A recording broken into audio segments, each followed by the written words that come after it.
Yo, what's going on, everybody? Welcome back to a brand new video. So recently, in the comments, there's only one comment about what the preset is or how I color grade my photos in Lightrooms. So my style of color editing would be a dreamy look, but I also try to give it a film look. So I really like when there's like bloom in the photo as well as that really nice film look. So I try my best to color grade it as something like that, but usually it depends on how I want my pictures to be. So in the previous video of the 23mm photography in Singapore, I tried to focus the photos on more of a dreamy look instead of a film look. So in this video, I will be doing both the dreamy look and the film look. There will be one preset that is a bought preset, but I'm pretty sure you can get a free trial for it, so I have to find it myself. But if you don't have it, if you already have it, it's going to be the Kodak Porta 400. But that's for the film preset.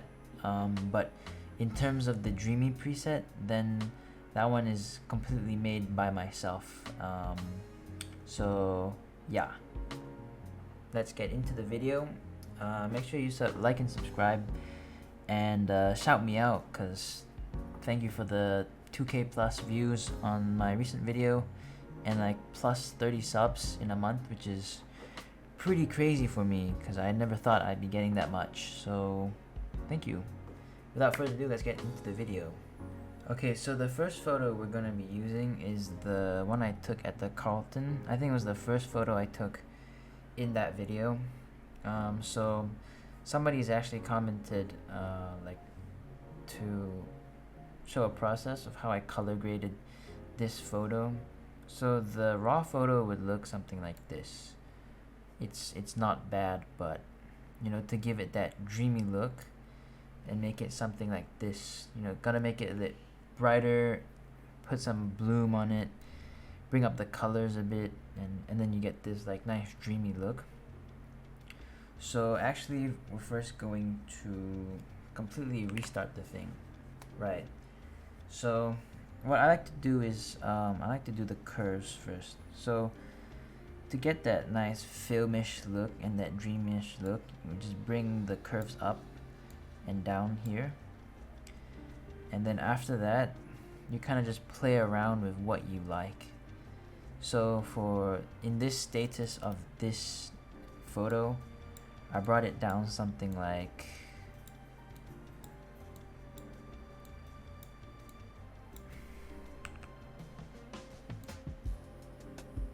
this, right? And then for the blues, I did something like an S curve on the blues, but just slight S curve, not so much on the S's. It's not really an S, but it's more of a, I don't know what that is. It's like a line, but it's not a straight line. Okay, so once you've got that done, we can see the differences. It's given it more color, which I quite like that, and then a bit warmer on the tones, and then slightly darker.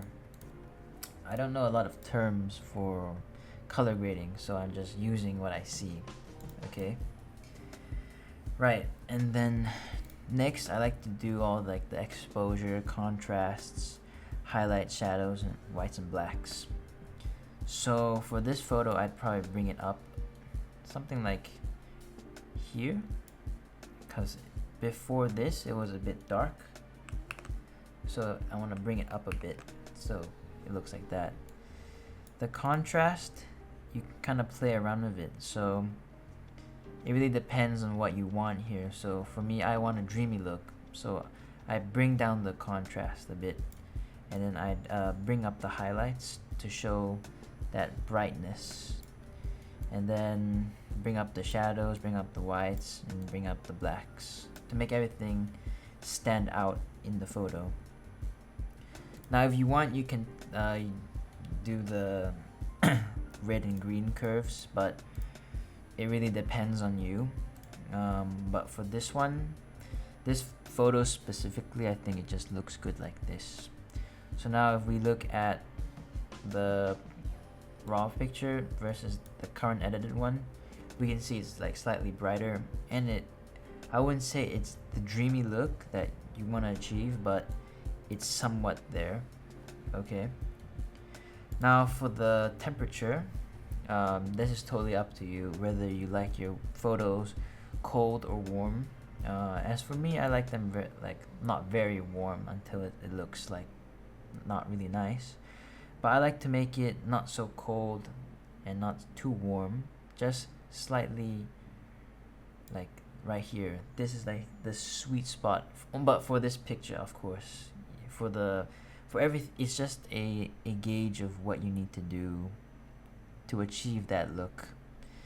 And then for the tints, color is just based on your preference, but I'll make it slightly more pink so we can get that nice, you see that sky there, the pink in the sky, that was from the raw picture. I mean, it stands out a bit more to give it that dreamy look. And then you want to bring up the vibrance by like 20, and then just leave the saturation. But if you want, you can bring it up, but I don't like such a high colored picture. Now for the color mixer, usually I like to just adjust the sky. So what I would do is you can just play around with it to see what you like. Okay, so here in the picture there's a lot of blue. So there's blue on the car and blue on the sky. So you can adjust it to purple or blue or like cyan, but it's a bit ugly. So for this picture, I'd leave it slightly blue, but I make it a bit purple. And then I bring up the luminance by a bit, so it gives it that dreamy look. You don't want it too blue, but you also want to keep the blueness. So that's about it. For everything else, that's based on you. So you want to bring up the saturation of the greens, or change the color of how the greens look. Then that's for you. You don't really have to play around the color grading. But what I like to do is add like a slight highlight of blue. It doesn't make a big difference, but you can see in the sky, it changes the sky color a bit from that like bluish to slightly bluer, or you can get whatever color that suits the vibe of the picture. So for this one, it would be like blue. Okay, now to make that dreamy look come true, it's all in the clarity and dehazing. So basically it would just help give it that bloom look, and once you dehaze it, you get that really nice dreamy look. So it gives it that softness, which is just very nice when it comes to a dreamy look. So now if we take a look at the raw picture, it looks like this. And then if we take a look at the edited one, there you go, it gives it that nice dream look. Okay, now for the next picture, we're gonna do a slightly darker picture. That picture we did before was like a daytime picture. Now I'm gonna show you how to do it in the nighttime. It's around the same steps, but it's slightly different when it comes to the lighting. But for everything else, like the curves and the clarity, then it's all the same. So this is how the picture looks like edited, and then this is how it looks like for the raw. It looks terrible. Like the raw picture looks absolutely horrendous. So we're gonna have to work like a miracle here. So let's just redo it completely. So first, the curve is gonna be exactly the same. You just lift it up a bit, and then we're gonna make like something like that, like a nice curve up. Okay, and then for the blue curves, exactly the same. Give it that somewhat of an S curve, but not really an S curve. And then, so that's basically your curves. Now if we toggle it, we can see the picture is just slightly brighter, and it gives it that film look as well because you adjusted this one. I have no idea what it does, but like, you know, it works, so I'm happy about that. Now for the exposure, you're gonna have to play around with your actual picture itself, but for this one I'd bring it somewhere like probably 1. And then for the contrast, you could bring it up or down depending on the picture, so you can always adjust that later.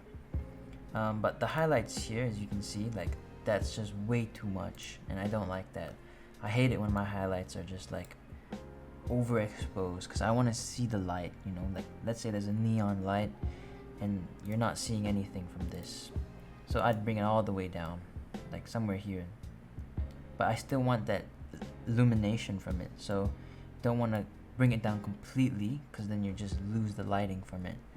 So you bring it around maybe -70 to -50 depending on the picture. And then for the shadows, you want to bring it up, whites bring it up, and blacks you want to bring it up as well.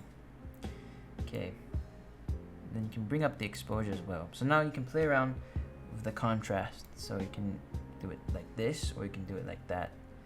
So for this picture, I think it looks better when it's slightly more contrast. And then as for the color, that's totally up to you again. For this picture, I think it looks a bit too warm, so I'm gonna bring it down just a bit like that, and then bring up the vibrance, and then leave the tint, because if I adjust the tint, it's a bit too much and I don't like that. But where the Lightroom has put it for me, that's just perfect. And then again, for the highlights, I want to make it slightly blue, and then for the midtones, you can also play around with it. So like the lights here, they don't really match any of these colors I'm gonna pick either way, so I wouldn't touch that here. And then of course, to give it that dream look, you just want to put the clarity and dehaze, and there you have it. Clarity and dehazing is just, it's crazy when you want to do it for that dreamy look. And then once you've done that, and maybe you don't like the picture a bit, you can go adjust it to see how, you know, you can make it look nicer. But I think this picture versus this one, obviously this one's gonna be slightly better. So that's how it looks like for a nighttime picture. It's not really nighttime, but it's more like a dark photo. So I really like this one a lot. It's like you can see like where it focuses on, like what grabs your attention, which is the lights. So I want to emphasize the lights a lot. So yeah. Alright, and for the final picture, we're going to be using this one. I shot on my Sony ZV-1. This was at Katong area.